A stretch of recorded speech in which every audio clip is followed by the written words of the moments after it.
Good evening. This is the July 11, 2024 meeting of the Haverford Township Planning Commission. Would you call the roll, please?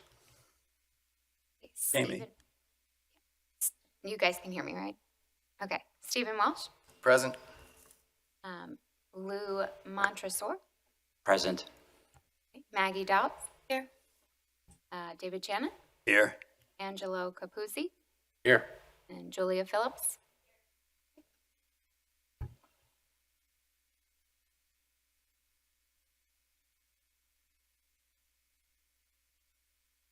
All stand for the salute to the flag, please. I pledge allegiance to the flag of the United States of America and to the republic for which it stands, one nation, under God, indivisible, with liberty and justice for all.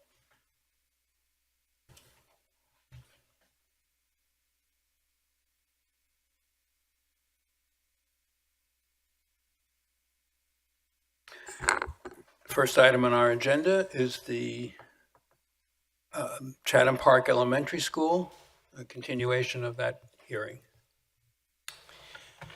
Good evening, everyone. Evening.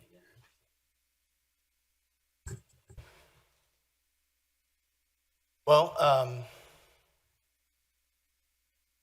we are back. We feel at this point a lot of the engineering items, all of them have been addressed. We met out on site 2 or 3 weeks ago with Jamie and Chuck Faulkner from Pannoni. Went through a lot of little details of signage, moving some things around. An ADA ramp was added at the corner off in front of the school at Austin Road. The configuration was a little awkward, so an ADA ramp was added there.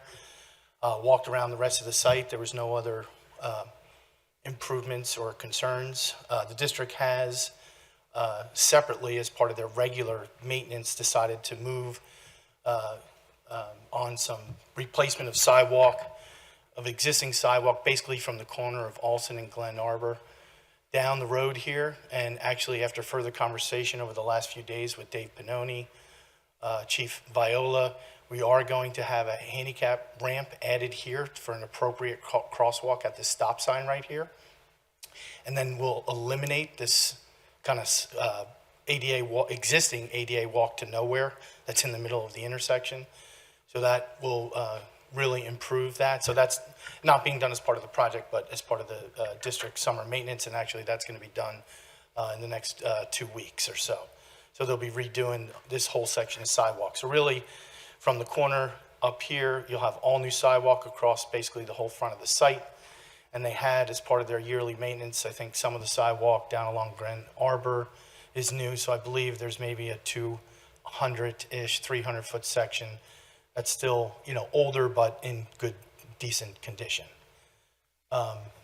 So that being said, all the stormwater comments being addressed, the clean set of plans, as I know had been mentioned before, the thought of reducing parking and going for a variance. However, there is no hardship for getting rid of parking that we can bring to a zoning variance, and we are meeting the township ordinances as well as the parking. The district does feel the parking is needed. We do have some folks here from the district tonight that can answer any questions you all may have. And then, of course, any of as far as site logistics, buses, staff for walkers, etc. Again, we have folks here this evening that can answer any questions you all may have. So I wanted just to start out, or if there are any technical questions, Carolyn from K&W Engineers that prepared the plans is here for any further technical questions you may have. And then certainly the floor is yours. Thank you. No problem. Are there any questions or comments from the board, from the Planning Commission? The work that's being done at Alston and Manoa, that's independent of anything. That's independent of anything that's planned. I just wanted to mention the district's doing that as part of their normal maintenance. The work that's done at Manoa Road, Manoa and Alston, they just rebuilt that handicap crosswalk. It's not part of your project, is what I'm saying. Oh, no. Okay, all right. Yes. And I'm sorry, Manoa Road. I'm sorry. Yes, that's, I believe, a whole upgrade to that intersection. And I noticed the other day they were taking down some trees along Glen Arbor. So yes, there's one, this oak tree was dead. We had an arborist out at the request of the Shade Tree Commission. Okay. And the tree was past repair. It would have been basically throwing money away to try and inject it. So they recommended taking it down. So yes, that was done. And then they also trimmed all the cherry trees out in the front of the building. They had excessive weight on them. That was all taken off. Okay, and the principal has been involved in these discussions regarding traffic movement through the site, and he's comfortable with everything there? Yes, the district principal has been part of all the discussions for the layout of this, so happy if you want to ask him any questions. You're comfortable? Okay. But Okay. any questions you have, I can. Okay, thank you. I just wanted to make sure you knew what was going on. I was wondering if you could actually expand a little bit upon the traffic with the new parent drop-off lane? Absolutely. And how that would affect pedestrian traffic, because as you know, you have children entering all doors of the building. So if that's going to continue, I know I have spent years walking up this drive aisle next to the buses and cutting through the parking lot. So, So what's Could you tell us your name? Oh and yes, title, I'm sorry. please? So I made an assumption with my loud mouth. You may have heard me from over at Chatham Park. So I'm Jabari Whitehead, proud principal of Chatham Park Elementary School. So that's who I am here today. And again, there's a lot of excitement. We're looking forward to this project. One of the gifts that this project gives us is that we will be able to redistribute the human resources, the people in the building, all my professional staff from all the entrances. So we originally wanted to relieve the mass chaos that was coming in one door, but so now with the new setup, we'll be able to be more centralized with the main entrance. Primarily, everyone coming through the main door, then bus riders who get off and come through the side door. So to alleviate that, parents will go back to, they'll be able to arrive walkers, they come onto the field or arrive as they usually do, and be on the field and be able to ready to enter to the front doors. So that will keep people from crossing over, having to walk through all the property or bus lanes, get around to the back of the building. Also, as far as security, it closes down the number of entrances that's accessible that we have to take care of. As far as the main entrance for the bus loop, we'll be able to redistribute staff to be able to open car doors in the front. So this will at least be 3 personnel around the front of the building, professional staff where the main entrance is, be able to help people as they come in, pause, help kids get out of the car. And then we'll be able to make sure we have other staff up towards the curb to make sure people are going towards the front building, not drifting over into the parking lot. We're also going to have reminders earlier on in communication to community members, because in Upper Marion we had a similar situation on the principal there, where sometimes people tend to park. You still got people who want to park where they want to park and try to walk over across that. But that's going to just be a form of communication earlier on, and we still have the crossing guard that's in that area as well. So we'll have at least we have the 3 staff there, plus myself. We also have our AAA safety patrol that's part of it as well, as kids are entering and arriving into the building and guiding people away from the curb. But we usually have about 10 adults manning doors throughout the building. This design is allowing us to take those bodies and move them more towards helping with the guidance of traffic and arrival. okay, will you add a crossing guard at the entrance to the parent drop-off? Because there are still a lot of kids who walk to school. So we have a crossing guard. I know at that entrance there, Mr. John is usually at the one that comes right across. The crossing guard, I don't know. I can't speak to who adds that, because the police usually, they work with the township police, provides the number of crossing guards we have. So on site, we have 3. Right. So- There's a lot of kids that are still going to be like walking and crossing over the driveway where parents are turning in. And I guess I just question what that's going to do to traffic all the way out to Manoa Road. And as well as like once the parents go through the loop and they come back out and have to like merge back into the line of traffic that's going along, what that, Well, currently, it's more of an issue now without that loop because what people are doing is they're parking along the road and kids are crossing through cars. Since we have a primary location, we're taking cars off the road, they're turning in, and we're letting the traffic flow through it, rather than have people cross through the street as it happens right now.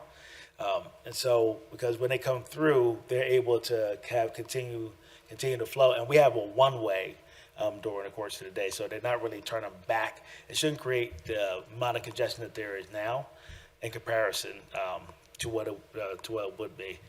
This one creates a more cleaner traffic flow, so there should be less cars and less traffic congesting and creating blind spots. I guess I'm just still a little bit concerned because you only have like maybe a quarter to a third of the traffic on Alston who is doing the two side of the street parking and the running across, because when you go back like all of the side streets, just during that like 10-minute peak time at both times of day, there's still a ton of parents who are parked back there. And I understand that a lot of that's because of the kids coming out of the back of the building that you're going to change. But you're also, I'm just interested, because we didn't get a copy of the traffic engineer study, to see once you dump all of the traffic onto Alston during that peak, like 5 to 10 minute time, is that really going to flow? Or is there going to be like a lot of like merge congestion? So I first got to Chatham Park, everything came directly through there. So all the traffic was going onto Austin. So again, that was more concerns then. But because we have more of a moving out, that should that should definitely alleviate it. The problem was before because we just had so many blind spots, and we're no longer having the different areas where people would crossing through from the back. I think the fact that they are coming to a centralized location, still have maintained a larger field. We'll still have families that are more arriving early. At Chatham Park, most families arrive some people start arriving like 8 o'clock in the morning.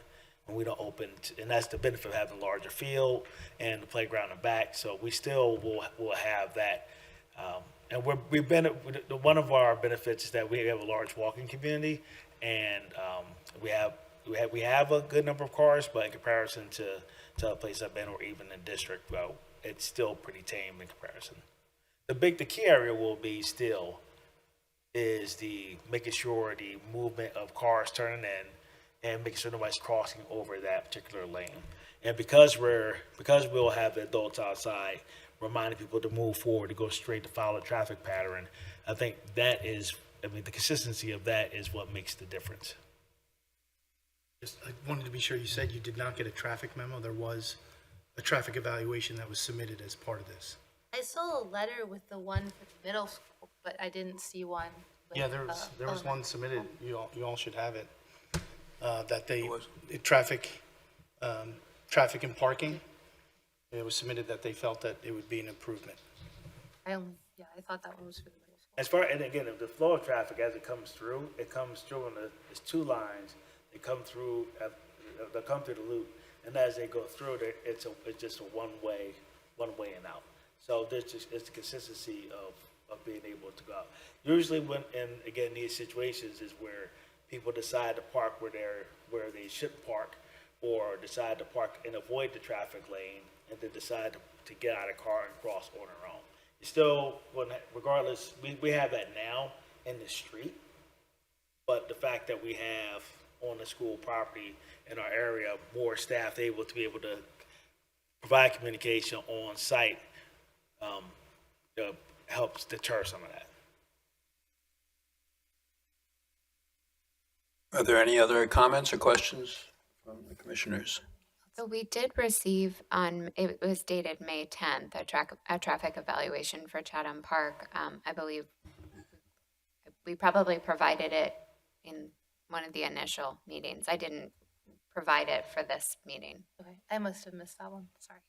It was a letter, correct? I would tell you the biggest area of, if you have any concern for our traffic, our history at Chatham Park, has been the Glen Arbor Manoa section. That's where the arguments, that's where if you see Glen Arbor and then the one over, the next road up, is that Partridge or, but those roads there, those are the ones that where we see more of the arguments between the parents or community members where kids getting out or where the jam up happens there.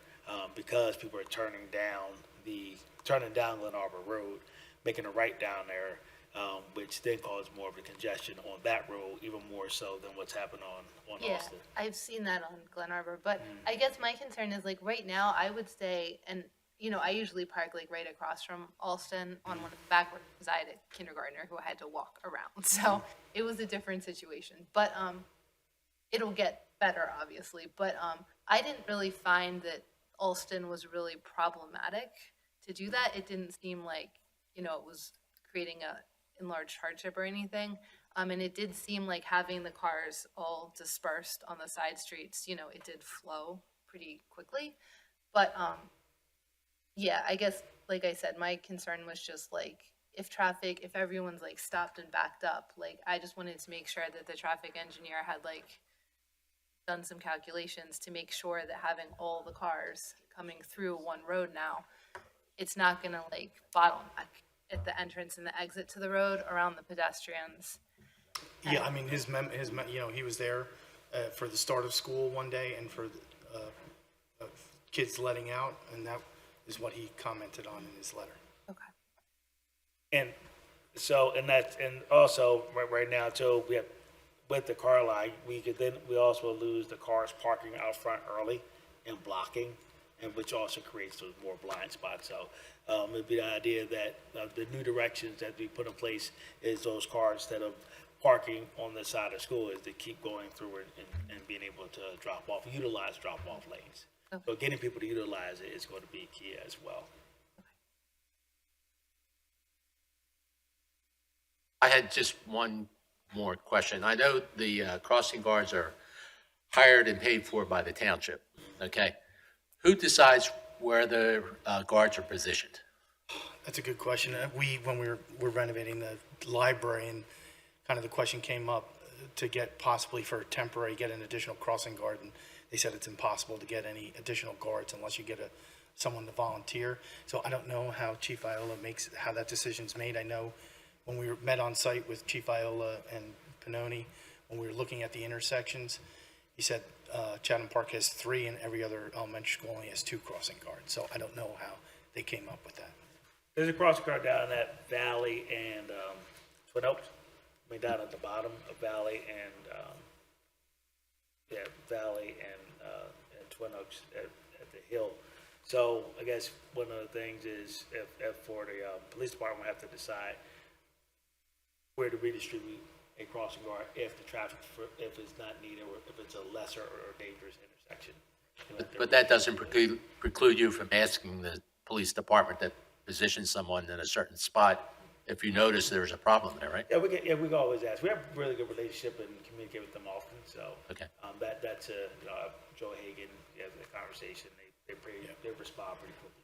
I'm just thinking that, once this thing gets in operation, you start saying things that are more than you can control, that's something that you could do. And hopefully the police department can do something about it.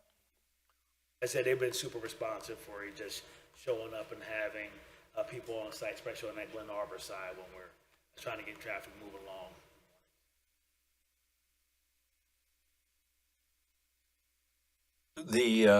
There was a meeting scheduled for Monday in the cafeteria. Yes. Could somebody report on that meeting? Sure.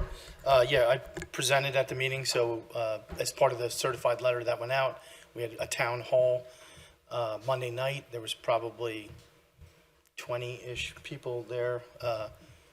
Dr. Rushi and Tony attended, as did Bridget from the board. I think, there was some complaints for people that have lived there over the years of trash pickup and things like that. It was a few of the same folks that had come in here and spoken at the last planning board meeting, some concerns about water flow across the back here specifically. So the district they have a permit in right now to add, don't quote me because I haven't seen the plans, it's 2 or 3 inlets along the swale where there's water issues. There's sandbags there now. And then that will be tied into the township system that's over here in the field. So that should alleviate some flooding concerns there. There were some landscaping concerns, complaints, like some of the fence has gotten overgrown. So we already met with district maintenance. We walked the whole fence line. The fence is quite aged, and so there is some trimming up that needs to be done. The lighting was the other concern, but all the lighting on the building is now it just shoots out, and all the new lighting is LED lighting shooting straight down. So certainly they were happy with that. So some of it was just kind of typical maintenance items, and then, of course, again, the concerns about water in the back. So that project, I think, assuming they get the permit here shortly, should be done in the next month. How high are the light poles? The lights are set above the ground. Is it 20 feet? These, I Township standard. think they're 20 footers. I think it's 20 feet, yeah, we submitted it in the plan set. Okay. Yeah, I believe they are. It's all, They're matching the existing ones, the LEDs that were replaced fairly recently. There's only, I think, 2 double-headed poles here in the front, and I think it's just a single-head pole for the rear lot. yeah, like Ken said, and they all have cut-off fixtures. Do you want to come up to speak? Or? You don't have to. No, go ahead. Just very, very quickly, again, so we did. Could you just repeat your name and address, Carolyn please? Dubois with K&W Engineers. And as Ken mentioned, with this last submission, we included additional site lighting plans with it, but it has the height of the poles, but also the type of fixture. So again, cutoff fixtures, so it directs the light downward rather than outward to help that. Thank you.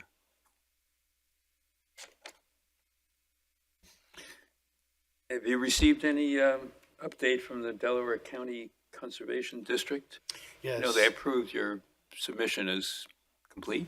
Yeah, I believe their comments are due back in 2 weeks. But you know how it kind of goes in steps. You get comments along the way. So everything's been good so far. And we're in the final stages of the technical review for the MPDES permit. So we expect probably by the end of the month to get final approval on that. So like I said, we're just in the final stages of the final reviews. Okay, thank you. Any other comments from the Planning Commission?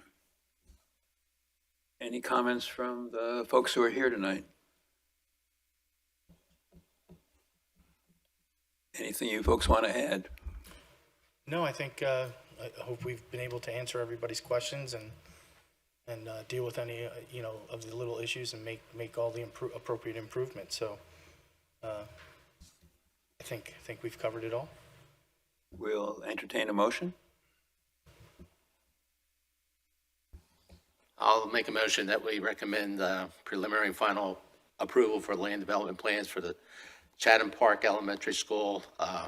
Recommend approval by the Board of the Commissioners, subject to the condition that the final plans address all the remaining issues listed in the Township Engineers Review Letter from June 27, 2024. Is there a second? I'll second. Any further discussion? All in favor? Please say aye. Aye. Aye. Any opposed? Hearing none, the motion passes. Thank you. Thank you. Next item on our agenda is the Haverford Middle School preliminary and final land development plan.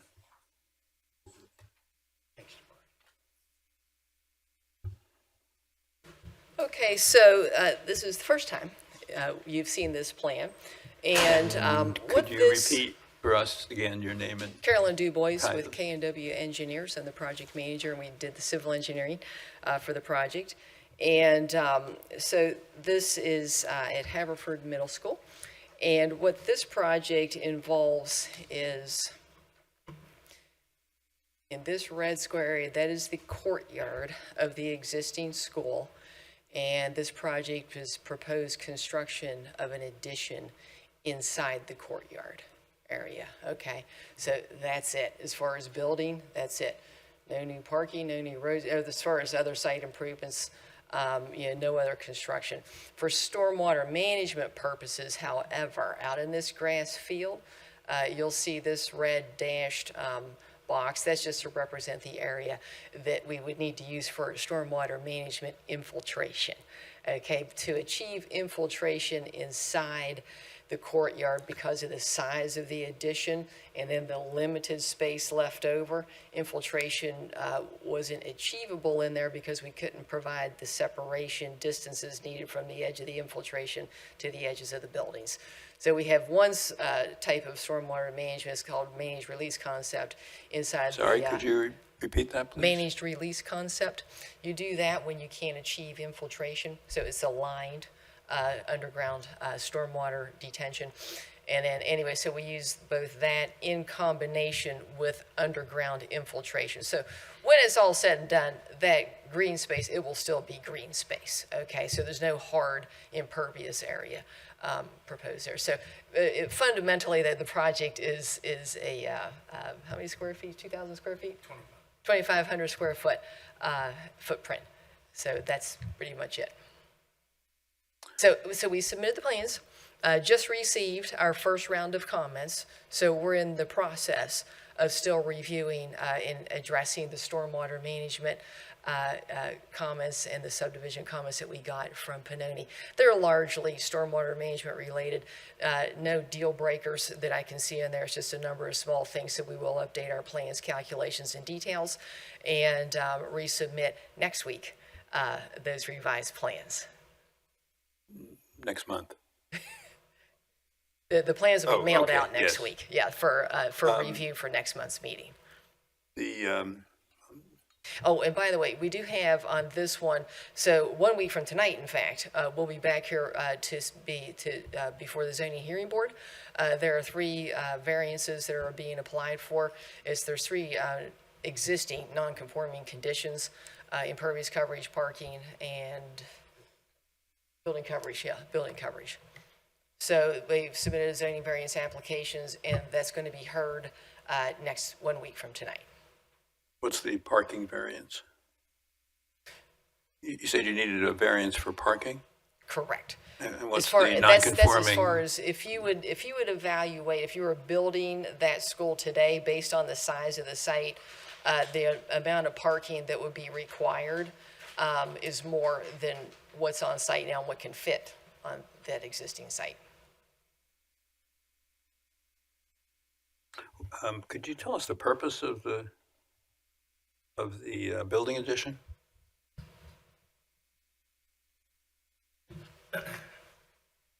So in review with the district, the middle school is quite full. The cafeteria, if you've ever been down there, it's very chopped up. When we had done the renovation back in 2009 to 2012, you have massive load-bearing masonry walls, so it's very chopped up down there. It's not open.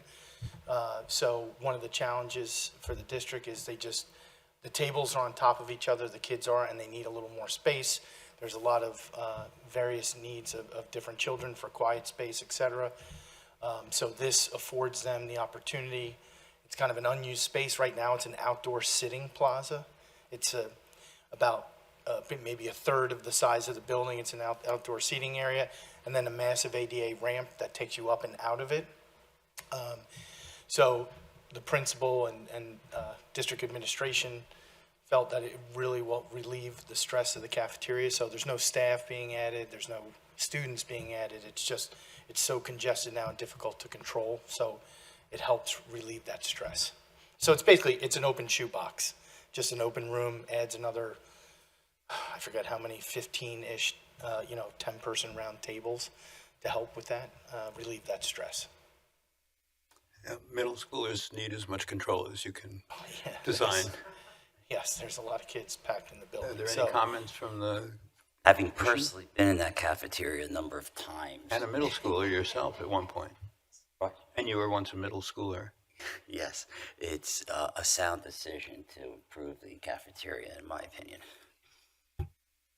My only question is if you could just architecturally describe so is it just cafeteria space adjacent to the courtyard?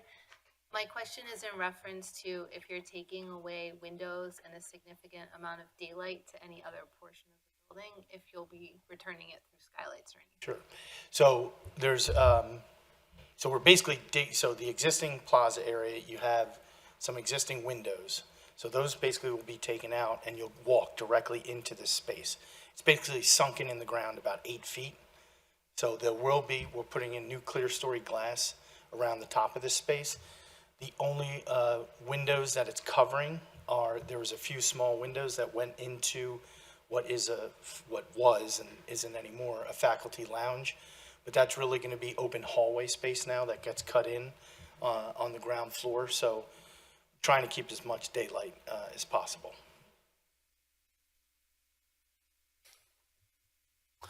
Angelo? Yeah. Is this going to be like a slab on grade? Like Just a slab on grade? slab on grade. All right. I noticed, at least from the plans, it looked like that courtyard area, there was various different levels. Yes, there Okay. is.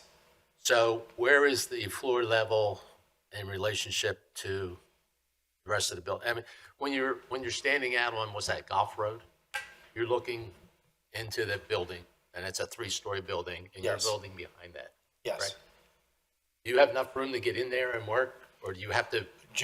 So luckily, there's enough room. It's about, so you have the big loading dock area back here in the back of the school, and there is about a 15-foot wide stair that we can ramp down. And actually, when we built this plaza and ADA ramp, we got bobcats and backhoes. Okay. So it does just fit. And realistically, there is one smaller rooftop unit to be installed, and they should, as we did before, they brought a crane around the back and it sat, so it won't be constant, from Gulf Road or something. Right. We won't have to do that. Everything can go funnel through the back. Okay.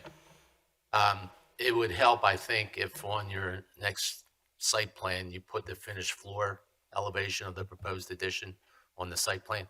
Sure. Because of the level. Well, yeah, it's lower. So when you're on Gulf Road, you walk into the building and you actually step down about 6 steps, whatever it is, to the ground level, and that's the level this will be at. Right. And are there any entrances from the building into that courtyard, or is it all going to be enclosed? No, You can't get out into that. You cannot get out into the So there's no courtyard. doors or anything you have to worry about? Correct. The architect's already reviewed all the egress and the existing egress paths all work. Okay. And the reason for 2 stormwater management systems instead of just one? Can't you do it all in one? I think I mean, it has to you're do with the building a ordinance. system in this, what's going to be a very tight area that the school district's going to have to maintain. Right. And there's going to be even less working space there afterwards than there is now. I'm just thinking if there's some way you can incorporate all your stormwater management into the upper field. Into it the makes infiltration. Yeah, We probably could. What we're doing with the managed release concept in the courtyard is there's an existing, part of the existing roof comes out of the building underground, and that's we're treating that in the MRC before it gets released out of there. So could we eliminate that and use it, do it all through the infiltration? We could look into that if that's the preference. But the MRC actually worked kind of both together. We felt really was pretty effective. I think Pannoni, kind of with the conversation, the MRF isn't in the ordinance, only infiltration is. Right. So that, it was trying to find, and there wasn't space, so that's how we Yeah. landed on it. But we can discuss that with Chuck and see how he feels about it. It might require enlarging the one in the lawn area a little bit bigger, but we can certainly look into that. Okay. But we've kind of found it to be effective to use both. what is the large stormwater system that's already in that field? What's that from? Is that from the running track and the, Sorry, so Synthetic when turf. the football field was done, it was all part of that. So this has its own underground, then it dumps out here, then it comes in, there's the existing underground infiltration Okay. is here. So this is kind of just out, this will be outside of that. okay, Yeah, we designed this new one to be completely independent I don't blame you. of that. Yeah, Different rules than that back then. right. Yeah. Just for your information, back in, I guess, 96, 97, when they did the major high school renovations, Right. the school district went in for a variance for building coverage and impervious coverage. okay? And they received a variance for those two. Subsequently, when the project was built or bid, the prices came in much higher than the district had money for, so they scaled back the project. They eliminated new impervious. They made the buildings, I think, a little smaller. As a result, they never got up to the limits that were approved in the original zoning application. As far as parking goes, back in '97, the township only required parking for the proposed addition. In other words, they didn't look at the entire site. They only looked at the extra square footage and said, all right, that's how many spaces you need. So I don't know that you need a variance for parking, because 2,500 square feet would equate to three parking spaces. So if that's your application, that's your application. I mean, if you have to go there, you might as well ask for it rather than have to go back later on. No, that's a good point. Thank you. Are there any other questions or comments from the commissioners?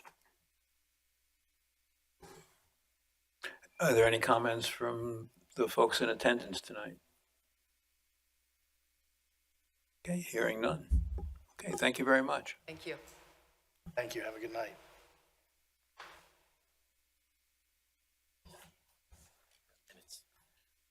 We have the next item on the agenda is the minutes of April 11th. Mr. Chairman, I recommend we approve those minutes as written. There a second? I second. All in favor? Please say aye. I'll entertain a motion to adjourn. For the record, we have one abstention. Yes, I was not here last time. Make a motion to adjourn? I second. All in favor? Aye. Aye. We're adjourned. Thank you all.